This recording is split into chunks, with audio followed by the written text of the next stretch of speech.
Well, difficulty finding a job can be a harsh reality for the men and women who serve our country overseas when they return home. The Hiring Our Heroes job fair tries to combat that problem. Senior Director Ross Cohen joins us with details. Hey, Ross. Hey, Janelle, how are you? Thanks for being here. This Absolutely. is something we hear about, but this is something that you're actually very familiar with as someone who served themselves. I am, absolutely. I'm an Army veteran, and I served in Afghanistan earlier a few years ago.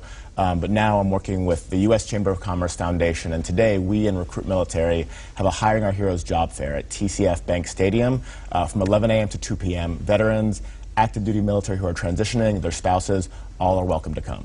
This is something that is a challenge ongoing for people trying to get back in the job market. What are some of the things that you found to be roadblocks and that you're seeing with other veterans as well? Sure, that's a great question. The number one thing that we see is communication between the job seekers and the employers. We see that veterans learn extraordinary skills while they're in the military. Leadership, how to work in teams, managing millions or tens of millions of dollars of equipment, but they don't always know how to communicate that to the employers, and the employers don't always know how to read that, which actually at the beginning of our job fair today, we have a GE-run employment workshop to talk about resume writing, job interview skills, all those kinds of things, so folks should come along and come to the workshop as well. I imagine the gap of just not being in the job market for a while is also something that's difficult. How do you help veterans overcome that? So we have a variety of ways to do it. One are these job fairs. Getting the veterans directly in front of these employers, we've seen as a huge difference. We've done throughout the country in the past 2.5 years, 570 of these job fairs, and more than 20,200 men and women have gotten jobs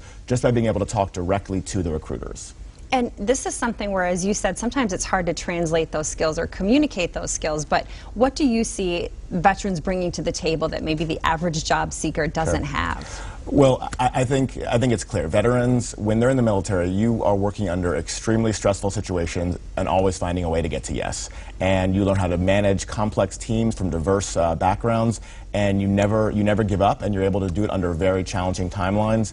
And that's why the great employers who are going to be there today are excited to try to hire these folks. Now, as you mentioned, you've already had a lot of success placing veterans. What has the reaction been from employers who have been able to hire a veteran and put them in a job? It's been outstanding. We've had more than 1,250 different employers throughout the country have hired from these fairs, and some great examples today in Minneapolis. The API Group for fire protection and construction services. You've got great local companies like 3M, Polaris, Red Shoe, great companies who keep on coming back and back, because once they hire a veteran, it makes their team better. They're not hiring these veterans because it's the right thing to do. It is, but they're hiring them because it's a smart thing to do for their business. Veterans who are out there should know what? What should they come prepared with today? What should they bring to the fair? They should come dressed for success. They should come with a resume ready to hand out, and they should become prepared to answer a question, tell me about yourself, which I think we all know is a hard question to answer, but it's the first one that these recruiters are going to ask. All good information. We appreciate you being here, Ross, and it sounds like a great event, so thank you. Thank you.